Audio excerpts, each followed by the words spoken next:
Hello everyone, this is Ivan. Today is another episode of data analysis with Excel. So let's jump right in.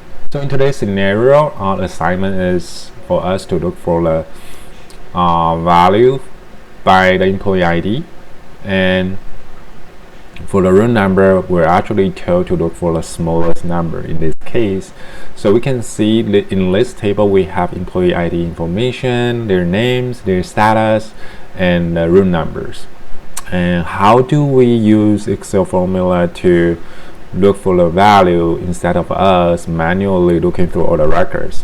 We can use the array formula in this case. And here's how we do it. So first we type the equal sign, then we type the min.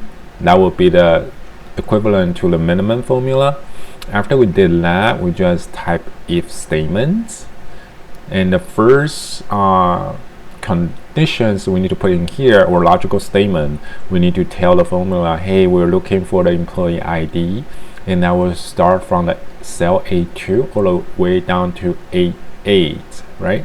So that will be A2 to A8 that has the employee ID information equals to the A13. So that will be the John's employee ID right here, and we're actually looking for his room number, and in this case it will be the smallest room numbers, and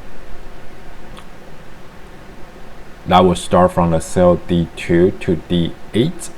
So we just type that. We can see right here D2 to D8, that will be the room ID column.